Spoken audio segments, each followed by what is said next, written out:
এপৰ দুপৰ কৰি ৰাতি পাৰে হ'ব আমাৰ বিহুত আমনি নাই ৰাতিৰ পৰে পৰে ফেচাই কৰুলিয়াই আমাৰ বিহু ভাঙুতা নাই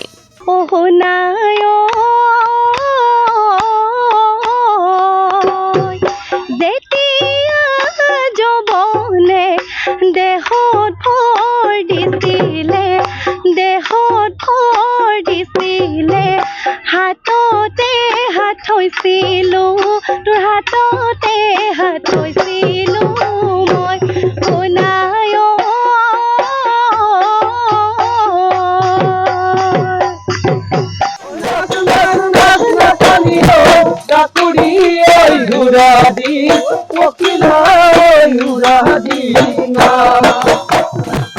বছৰৰ বাবে গৃহস্থক আশীষ দি হুঁচৰি জোৰাৰ পাছত গামোচা দক্ষিণা খুজিবলৈ সাজু হৈছে গাঁৱৰ হুঁচৰি দলসমূহ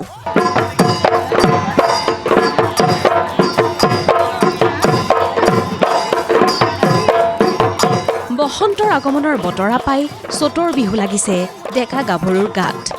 ৰাজ্যৰ প্ৰতিটো প্ৰান্ততে হেঁপাহৰ ৰঙালী গাদৰিবলৈ চলিছে বিৰামহীন প্ৰস্তুতি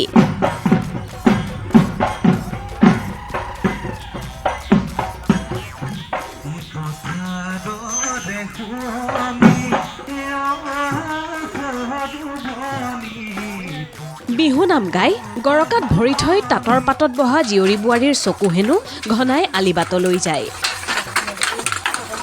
চেনাই ধনৰ কথা ভাবোতে ভাবোতে হাতৰ পৰা সৰি পৰে মাকো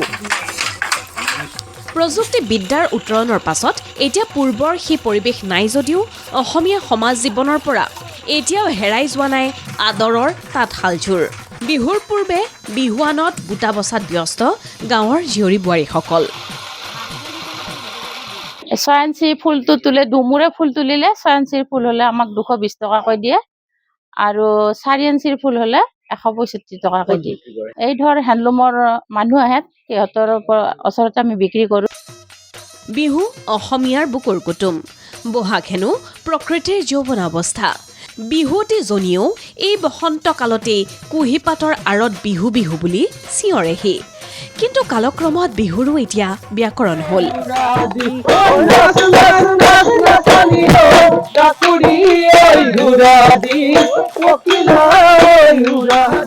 চোতাল বিহুতকৈ মঞ্চ বিহুৱে প্ৰাধান্য পালে সেয়ে বিহু মঞ্চত প্ৰতিযোগিতাত অৱতীৰ্ণ হ'ব পৰাকৈ নতুন চামে অভিজ্ঞসকলৰ পৰা লৈছে বিহু নাচ ঢোলবাদনৰ কৰ্মশালা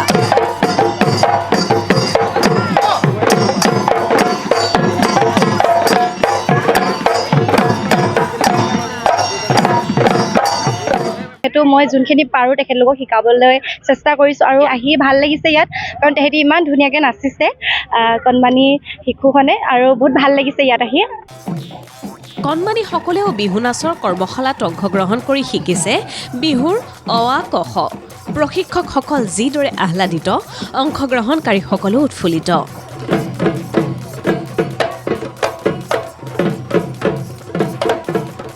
বহুত ভাল লাগিছে এই কৰ্মশালাত আহি পেলাই আমি প্ৰসেনজিৎ ছাৰৰ পৰা আৰু উৰ্মিমালা মেমৰ পৰা বহুতখিনি বিহুৰ কথা বা বিহু নাচ আয়ত্ত কৰিব পাৰিছোঁ আৰু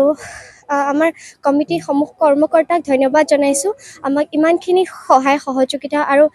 11 বছৰে যিখিনি তেওঁলোকে ত্যাগ কৰি পেলাই এই বিহু কৰ্মশালাখিনি পাতিছে আমি যথেষ্টখিনি আগবাঢ়িছোঁ এই কৰ্মশালাখনৰ পৰা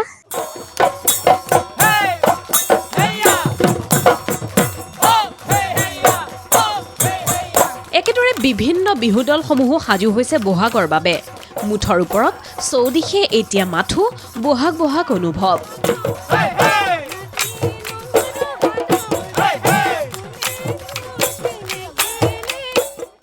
আমি ইতিমধ্যে 10-15 দিন ৰিহাৰ্চ প্ৰেক্টিছ কৰিলোঁ ইতিমধ্যে সম্পূৰ্ণ হৈছেই আৰু ফিনিচিং বাকী আছে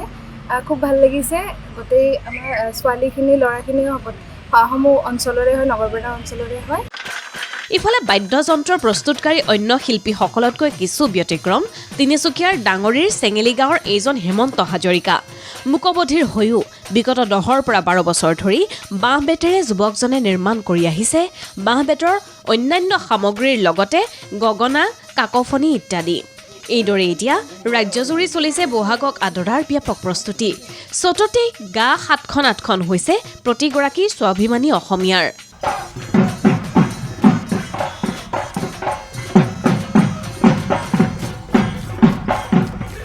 ব্যুৰো ৰিপৰ্ট MD24।